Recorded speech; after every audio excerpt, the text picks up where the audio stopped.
Breaking news, the press conference just wrapped with the prosecutor of Charlie Kirk's killer, who announced the charges, announced the penalty he is seeking, and released the text messages with the transgender boyfriend, proving that this was premeditated, proving that the shooter potentially had help and was trying to destroy the evidence. The killer thought that he'd lived till old age, was trying to escape justice. Ladies and gentlemen, Tyler Robinson ordered his trans lover to not snitch on him and to delete incriminating evidence and to destroy all of the evidence of the Charlie Kirk murder. The prosecutor says he will be executed for this.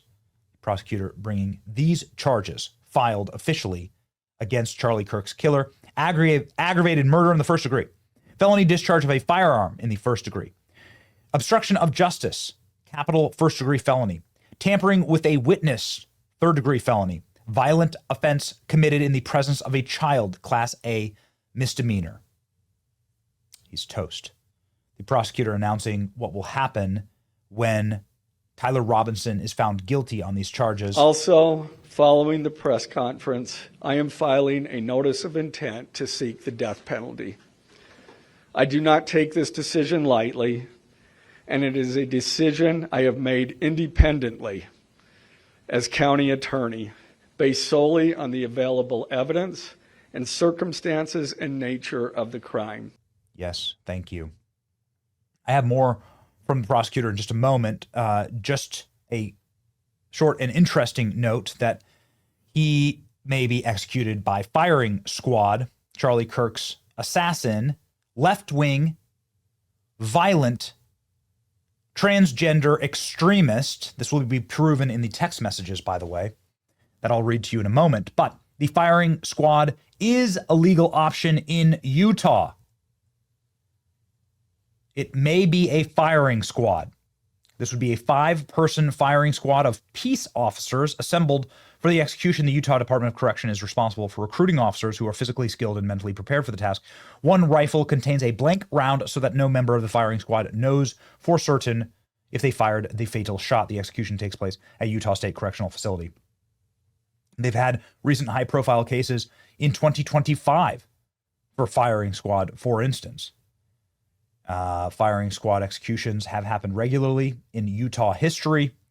And ladies and gentlemen, that may be the case here. We'll see. Now let's read. The text messages between Charlie Kirk killer Tyler Robinson and his transgender roommate. Police reviewed Robinson's roommate, a biological male who's involved in a romantic relationship with Robinson.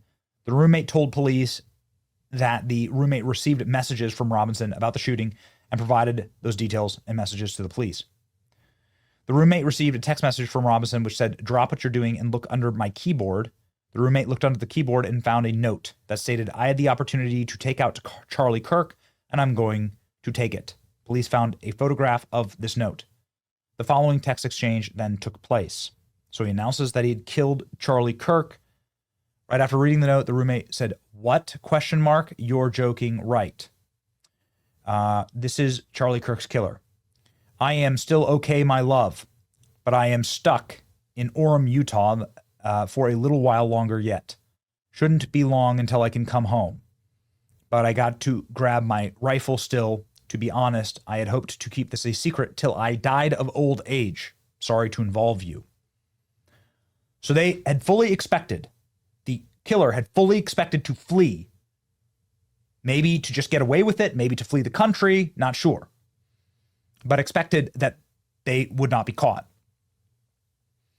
Now, based on the available data and evidence and what we had, I mean, I'm not convinced that he would have been caught. I don't know.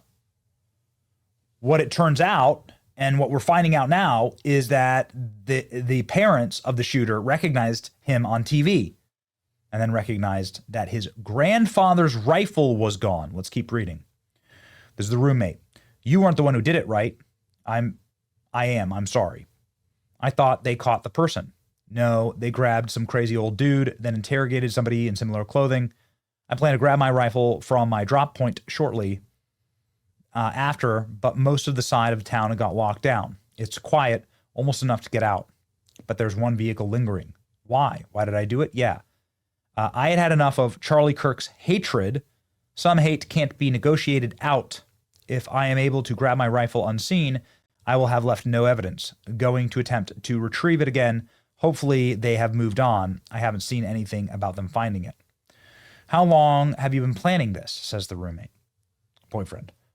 A bit over a week, I believe. I can get close to it, but there's a squad car parked right by it. I think they already swept that spot, but I do not want to run the chance. So here's again, Charlie Kirk's killer writing.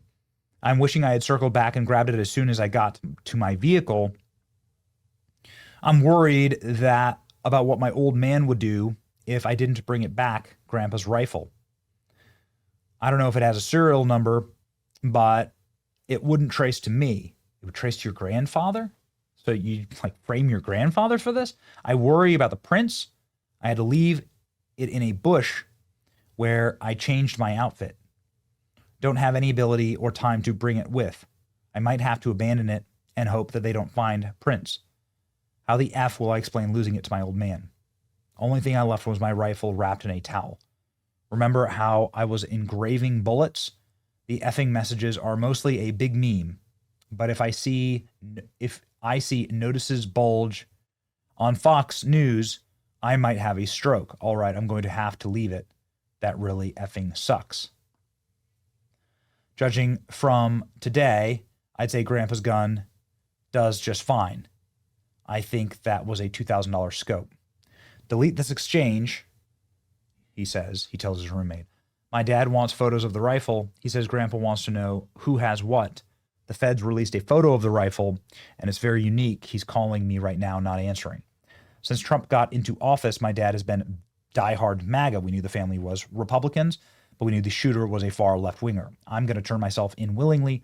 One of my neighbors here is a deputy sheriff. You are all I worry about, my love, he says to his roommate. Roommate, I'm much more worried about you. Robinson, don't talk to the media, please. Don't take any interviews. If any, please ask for a lawyer and stay silent. Delete this exchange. Unsure if it was deleted. According to available reports, the roommate turned this exchange over.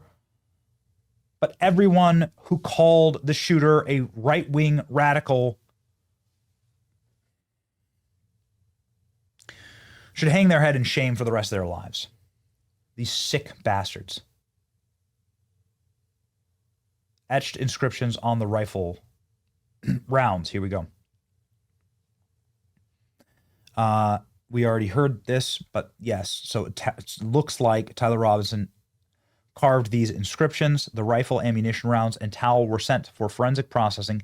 DNA consistent with Robinson's was found on the trigger, other parts of the rifle, fired cartridge casings, 2 of the 3 unfired cartridges, and the towel.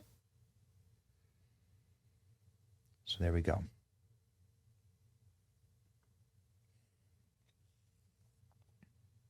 So these are the felonies.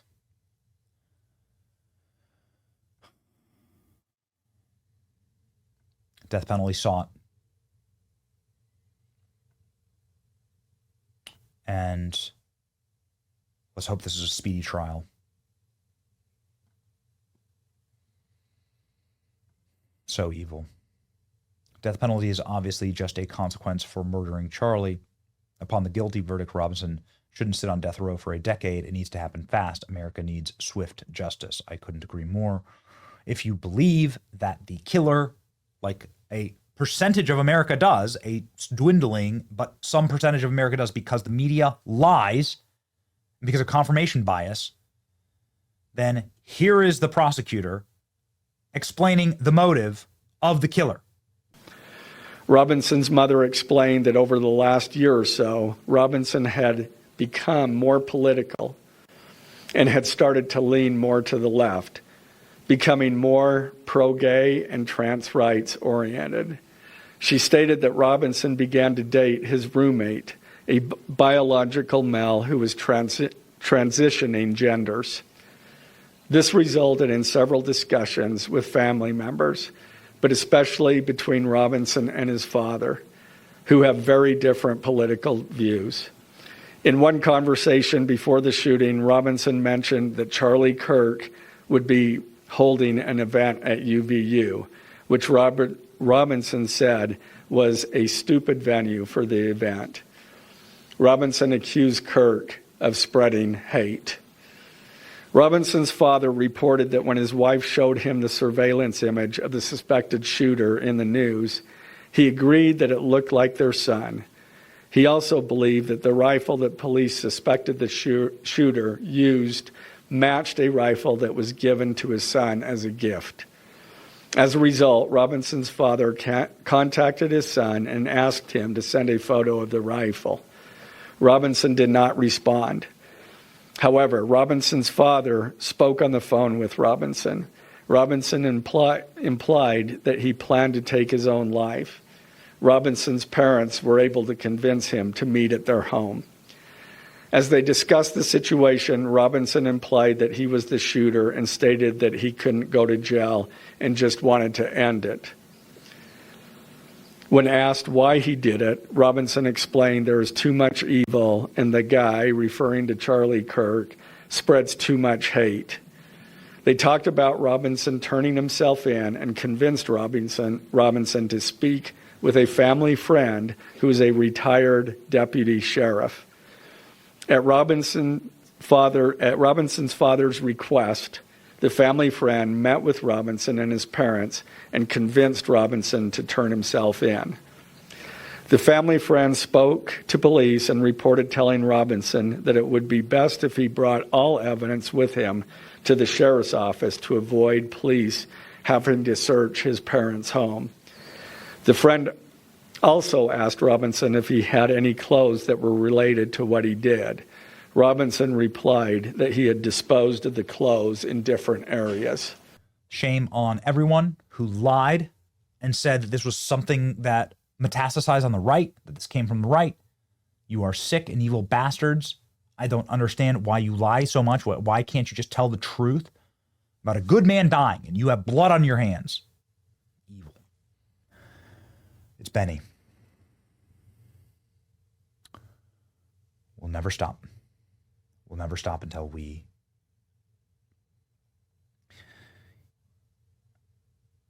take this ideology that wantonly murders and refuses to be. Some hate can't be reasoned with, he says. And says that the end result of that needs to be a bullet to the head.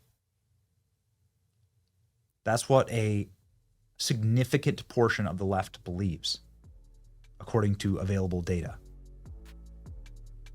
A not insignificant portion of the left agrees that political violence is justified. And that is the biggest problem in America right now. That's what must be confronted head on. It's your boy Benny. See ya.